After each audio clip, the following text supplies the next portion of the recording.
तो स्वागत है मित्रों आपका हमारे चैनल पर। विक्रम बेताल की 17वीं कहानी सत्य, धर्म और न्याय की अनोखी परीक्षा। कहानी स्टोरी इन हिंदी। एक बार फिर राजा विक्रमादित्य ने शव यानी बेताल को अपने कंधे पर रखा और शमशान की ओर चल पड़े। रात अंधेरी थी, हवा में सन्नाटा था और बेताल ने अपनी पुरानी शर्त दोहराई। राजन, अगर तुम इस बार भी मौन रहोगे तो मैं तुम्हारे साथ रहूंगा, लेकिन यदि बोल उठे तो मैं फिर उड़ जाऊंगा।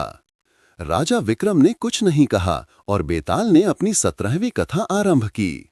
बहुत समय पहले उज्जैनी राज्य में राजा धर्मसेन का शासन था। उनके दरबार में न्याय और धर्म की बहुत महिमा थी। एक दिन दरबार में एक व्यापारी आया।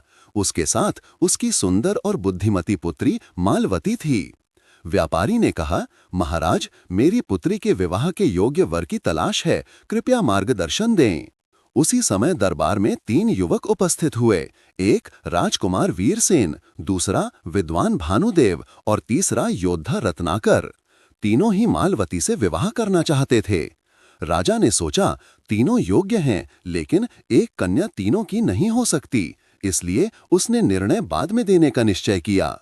कुछ दिनों बाद दुर्भाग्यवश मालवती की मृत्यु हो गई।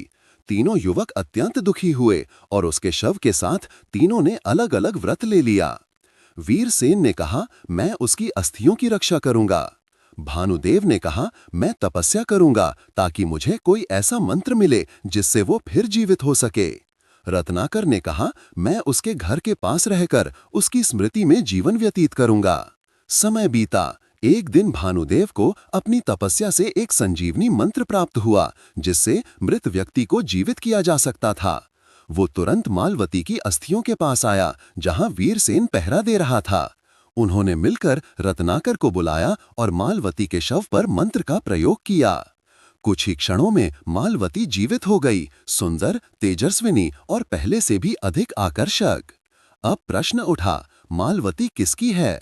जिसने उसकी रक्षा की, वीरसेन? जिसने उसे जीवन दिया, भानुदेव? या जिसने उसकी स्मृति में तपस्या की, रत्नाकर? तीनों अपने अपने तर्क देने लगे और अंततः उन्होंने यह निर्णय राजा धर्मसेन के समक्ष छोड़ दिया। इतना कहकर बेताल ने राजा विक्रमादित्य से पूछा, राजन, तुम न्याय प्रिय हो, बताओ उस कन्या का अधिकार किसे मिलना चाहिए? राजा विक्रम कुछ देर सोचते रहे, फिर बोले, बेताल, जिसने संजीवनी मंत्र से मालवती को जीवन दिया वह तो उसके पिता के समान हुआ। जिसने उसकी रक्षा की वह रक्षक है, लेकिन जिसने उसके प्रति प्रेम और भक्ति रखकर उसकी स्मृति में जीवन व्यतीत किया वही सच्चा पति कहलाएगा। अतः रत्नाकर ही मालवती का सच्चा वर है। बेताल हंसा और बोला, राजन, तुमने फिर मुंह खोल दिया, अब मैं उड़ता हूँ। इतना कहकर बेताल फिर हवा में उड़ गया और विक्रम को फिर उसे लाने जाना पड़ा। 10 कहानी का संदेश, मॉरल। सच्चा प्रेम वो नहीं जो केवल शब्दों या कर्मों से हो, बल्कि वह है जो समर्पण और निष्ठा से भरा हो।